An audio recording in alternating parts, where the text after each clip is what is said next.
The following is a class on the Bhagavad Gita as it is, first chapter, text number 1, given by His Divine Grace, A.C. Bhaktivedanta Swami Prabhupada, recorded on July 8, 1973, in London, England. Dhritarashtra said, O Sanjaya, after assembling in the place of pilgrimage at Kurukshetra, what did my sons and the sons of Pandu do, being desirous to fight?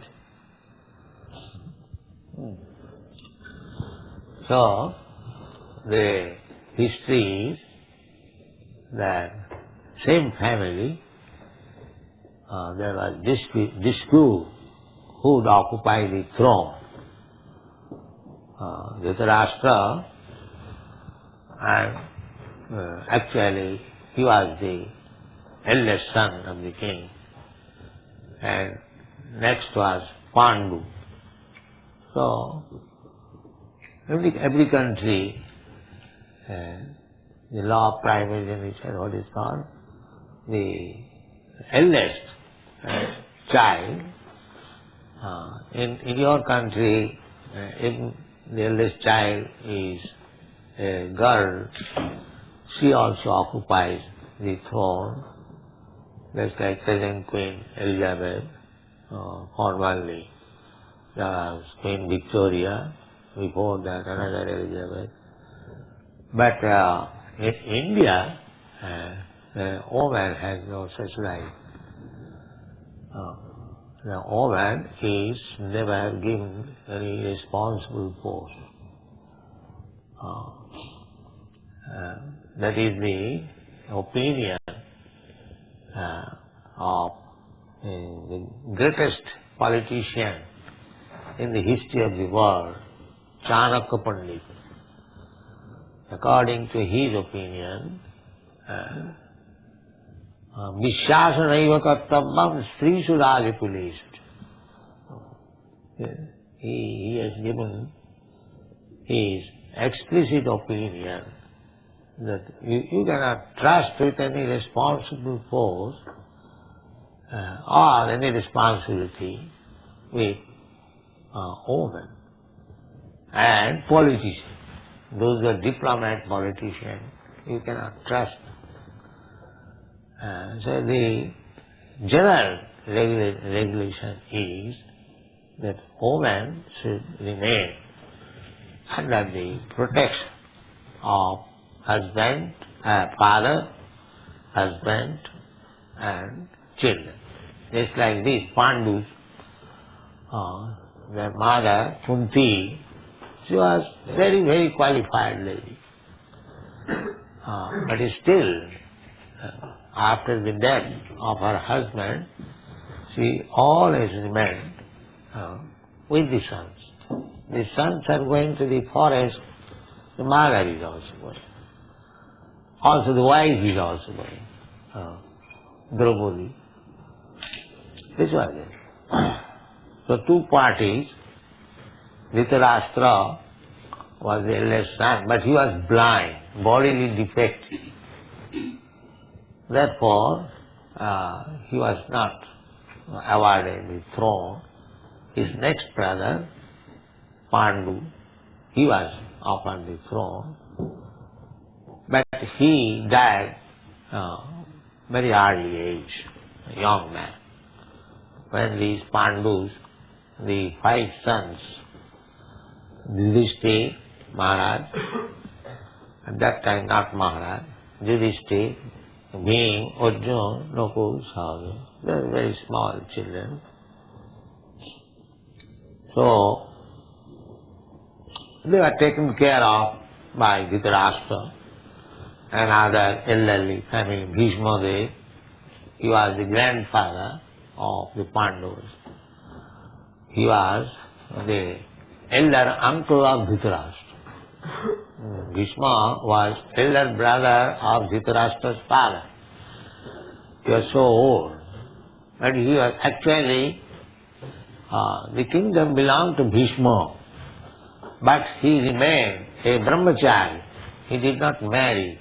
There was no issue of Bhishma. Therefore his nephews Dhritarashtra and Pandu, they were inheritors. Now, after the death of Pandu, there was conspiracy. Dhritarashtra wanted that actually this is my kingdom. Now, somehow or other I could not get it. Now my brother is dead. So if I do not inherit, why not my sons? This was the politics. Politics are always there. And enviousness, jealousy, this is the nature of this material world. You cannot avoid. A spiritual world means just the opposite. There is no politics, there is no jealousy, there is no enviousness, there is spiritual. And material world means politics, jealousy, diplomacy, enviousness, so many things. This is material. So, even in the heavenly planet, these things are there, politics. Even in animal kingdom, these politics are there. This is the nature. Matsarata. Matsarata means envious. One man is envious of another. It doesn't matter. Even their brothers or family members, here the family members. Dhritarashtra and Pandu, two brothers, their sons, their family members, for the enviousness. So the Krishna consciousness movement is not for the persons who are envious. Envious. It is a movement to train people how to become not envious. It is very first class scientific movement. Yes. Not to become envious. Therefore Srimad Bhagavatam in the beginning introduces Dharma prodhita koitava atra.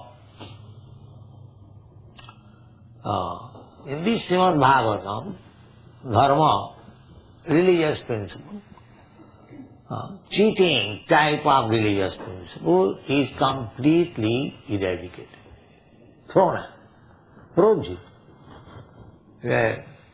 kicked out, prodhita. It's like you collect all the dirty things from the room, sweeping, and then kick out. Don't keep it within the room. Similarly, cheating type of religious system, kicked out. It is not such religion, this religion, that religion. Any religion system. If there is jealousy, that is not religion. Jealousy means, we should understand jealousy. What is jealousy? Jealousy means that you are rightful owner of something. I won't allow you to take it. This is jealousy. This is jealousy. Jealousy, try to understand. Suppose you are rightful owner of something, and I am trying that you don't own it. I shall own it. Or somebody owns it. I shall not allow it. This is jealousy. So, what is the rightful ownership of the living entity? That is to be understood. Birthright, what is called birthright. Just like everyone has got right to live under the protection of the government. Everyone. That is good government. Government should give security of life and property. That is government. Not only for the human being, but for the ant. This is God. Not that I give protection to my brother and not to others. That is not. Just like Parikshit Maharaj. he was giving protection to the animals also. When he was on his tour, as soon as he saw that a black man was trying to kill one cow, immediately he took his sword. Who are you? You are trying to kill? So this is good government. Unless the government is equal to everyone, just like God is equal to everyone, the king or the government must be representative of God. Therefore, according to Vedic civilization, king is offered as good respect as to the Supreme Personality of God. King is called Naradeva. Naradeva. That means God in human form. King is him. Why? Because he acts as the representative of God. He cannot be jealous to any living entity, at least born in his kingdom. That is called Praja. Praja means one who has taken birth, or in other words, national. So that would be deity. So, formerly, when there was fight between two kings, it is on the principle that who is giving good protection to the citizens, not for personal profit.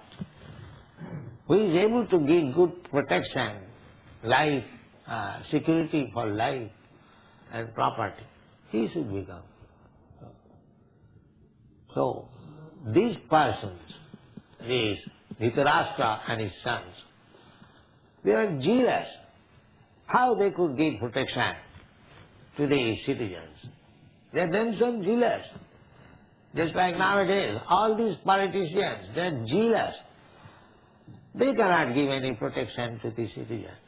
They are simply interested with their party politics. They have no time even to think how to give nice protection to the citizens so that they may feel happy always that we have got good government, there is no cause of anxiety. We have got sufficient food, sufficient protection, sufficient opulence, everything sufficient. And that is good.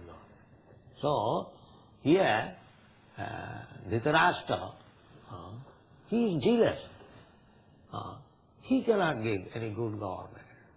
Krishna knew it. Krishna sent a messenger, Akrura. We have read in the Srimad Bhagavatam. Before this battle of Kurukshetra from Dwarka, he sent his uncle, Akrura, just go to Hastinapur, New Delhi, and see what is the situation. So Akrura understood that Dhritarashtra was planning something. So he talked with him that why you are implicated in such planning. Krishna does not want it. Although Dhritarashtra knew that Krishna was the Supreme Personality of Godhead. So Dhritarashtra said that I know that what I am planning, that is not good. I know Krishna, the Supreme Personality of Godhead, and he has requested me. But I tell you frankly, I cannot do without him. So when Krishna will be pleased upon me, I may be. So this is the position of the materialistic person. A materialistic person knows that he is sinful. A materialistic person knows that whatever he is doing is wrong, but he cannot check. Just like a thief. A thief knows that if he commits stealing, he will be arrested, he will be punished. He knows. because he heard from law books, from other sources, and he has also seen that a thief is arrested and is taken by the police for being punished. So we have got two kinds of experiences, by hearing and by seeing, direct. In Bengali it is called Dakha Suna. In India it is called. The two kinds of experience. One by seeing, practically experiencing, hand to hand. Another by hearing. The one who is intelligent, he gets his experience simply by hearing from the right source. That is nice. So our process is that we are getting experience about the perfect knowledge, the destination of life, simply by hearing from Krishna. So we are the most intelligent person. It is not possible to experience directly. But if one has got intelligence, then simply by hearing and considering and thinking about it, he gets it. So, those who are very sinful, they get experience by hearing and by directly seeing also, still they cannot check from sinful activities. So Dhritarashtra, by sinful activities, he became so much fallen that he did not hear anybody's advice, Vidu's advice, Bhishma's advice, that don't plan like this. They are rightful owners. The Pandavas, they are rightful owners. They are minor, but don't try to cheat them. But Dhritarashtra was. So when the planning was complete and the war field was set up at Dharmakshetri Kurukshetra. Dharmakshetra means Kurukshetra, that place is a pilgrimage. People still go to observe religious ritualistic performances, and in the Vedas there is injunction, Kurukshetri dharma machari. If you want to perform some ritualistic ceremonies, religious, then go to Kurukshetra. So Kurukshetra is a dharma kshetra. It is not a fictitious thing, just like rascal commentators, so-called. They say Kurukshetra means this body. It is not that. As it is. Try to understand Bhagavad Gita as it is. Kurukshetra, Dharma Kshetra. It is a place of religion. And especially when Krishna was present there, it is already. Why this house?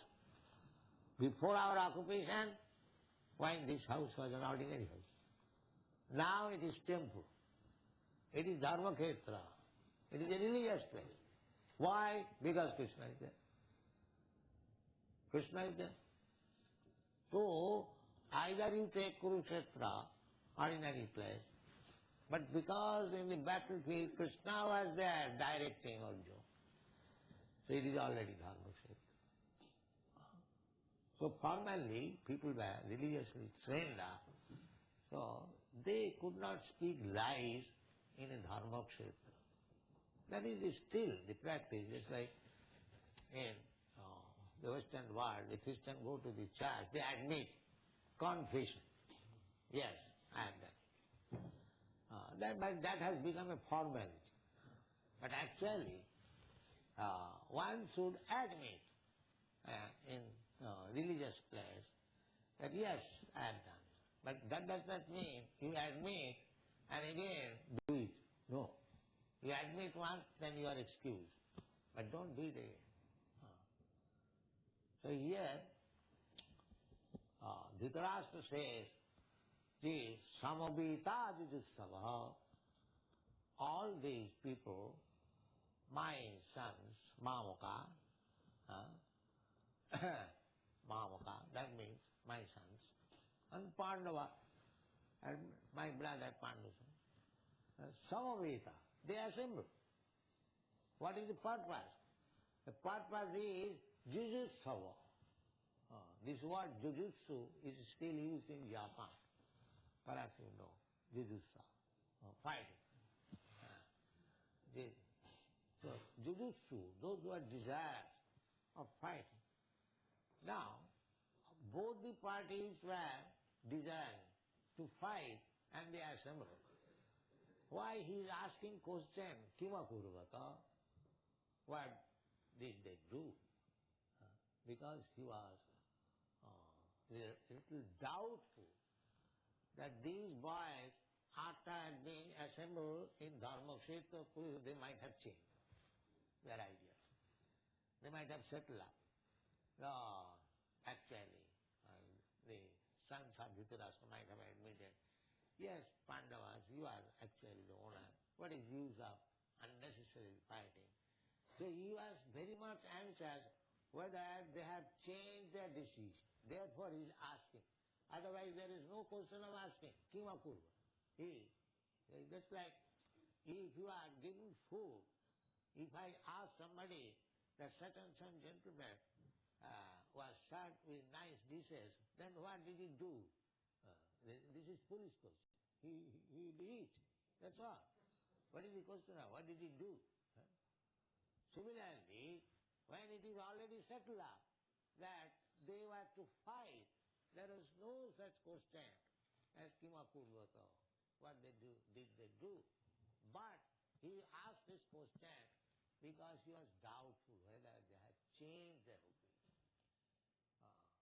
Kima Kurvata Sangha. He was asking his secretary. He was blind man. He was always conducted by secretary Sanjaya, a very faithful secretary, and he is explaining the Bhagavad Gita by experiencing, by television within the heart. That art is not yet developed. We have got television through machine, but there is another television. You can see within your